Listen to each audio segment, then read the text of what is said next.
Episode 11. Wanita yang tidak lagi mengejar. Pagi itu, Alea tidak terburu-buru. Tidak seperti biasanya. Ia bangun tanpa mengecek ponsel, tanpa mencari pesan dari Saka, tanpa rasa ingin tahu Saka semalam di mana. Bukan karena tidak peduli, tapi karena sudah tidak ingin tahu lagi. Ia duduk di tepi ranjang cukup lama, menikmati satu hal yang sudah lama tidak ia rasakan. Ketenangan.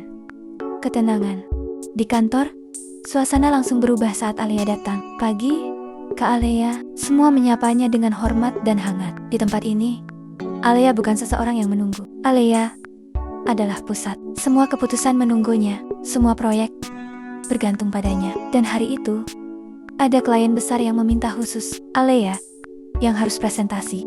Ruang meeting terasa hening saat Alea mulai berbicara. Cara bicaranya tenang, rapi, meyakinkan. Ia tidak perlu suara keras untuk membuat orang mendengarkan. Semua mata tertuju padanya, termasuk seorang pria di ujung meja, Arsen Mahendra. Sejak awal, ia tidak melihat slide presentasi. Ia melihat Alea, cara Alea menjelaskan, cara Alea berdiri, cara Alea menguasai ruangan. Dan satu hal yang langsung ia sadari, wanita ini terlihat sangat smart dan mandiri. Pastinya wanita seperti ini terbiasa menghandle segala hal sendirian. Setelah meeting selesai, Arsen menghampirinya. Bu Alea, saya baru kali ini merasa presentasi seperti bukan sedang menjual sesuatu, tapi diyakinkan dengan ketulusan. Alea tersenyum profesional. Terima kasih, Pak Arsen. Arsen melanjutkan. Santai, tapi penuh arti. Suami Anda pasti sangat bangga punya istri seperti Anda. Alea berhenti sepersekian detik, lalu menjawab ringan. Maaf, tapi saya belum menikah, Pak. Arsen benar-benar terlihat kaget. Benarkah? Sulit dipercaya. Saya kira wanita seperti Anda pasti sudah ada yang memiliki. Untuk pertama kalinya setelah sekian lama, Alea merasa dilihat sebagai wanita yang bernilai, bukan wanita yang harus selalu mengerti. Sore hari, Alea duduk di pantry bersama Ririn. Ririn memperhatikannya diam-diam. Kak Alea, aku iri deh sama kamu. Alea tersenyum. Iri kenapa?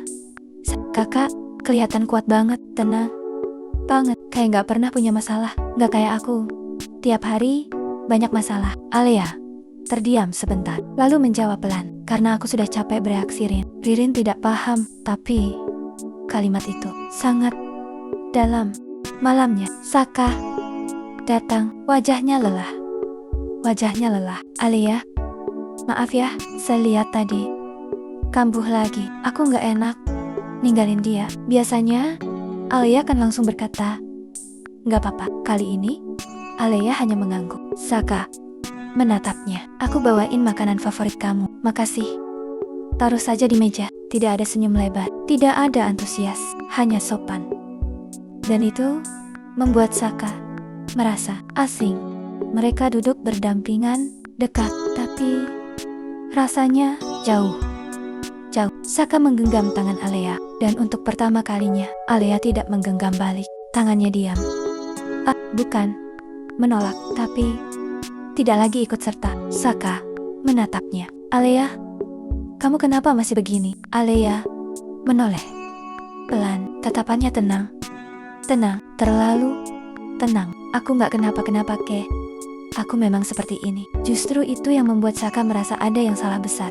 Malam semakin larut. Saka tertidur di sofa. Alea berdiri di dekat jendela apartemennya, melihat lampu kota, dan di kepalanya hanya ada satu pikiran sederhana. Ternyata, kalau aku berhenti berharap, rasanya sangat ringan. Ia tidak marah, tidak sedih, tidak kecewa, karena semua itu sudah selesai di dalam dirinya. Sedangkan di tempat lain, Arsen membuka kembali proposal yang tadi dipresentasikan. Tatapannya berhenti pada nama Aleja Salina. Ia tersenyum kecil. Wanita seperti ini, kok bisa belum ada yang menjaga dengan benar ya? Apa aku boleh berharap? Ucapnya dalam hati. Keesokan paginya, Saka terbangun, melihat Alea sudah rapi, sedang minum kopi sendirian. Hanya satu cangkir. Dulu, selalu dua. Saka berdiri pelan. Entah kenapa, dadanya terasa tidak nyaman. Bukan karena Alea marah, tapi karena Alea tidak lagi menunggunya. Dan Saka baru menyadari sesuatu yang terlambat. Ia pahami, selama ini Alea bertahan bukan karena ia kuat, tapi karena ia berharap. Dan sekarang harapan itu sudah tidak ada. Tapi pikiran itu ia tepis. Ia berkata dalam hatinya, tidak. Alea hanya sedang marah. Ia sedang sibuk. Alea sangat mencintainya. Ia tidak akan bisa hidup tanpanya. Bersambung.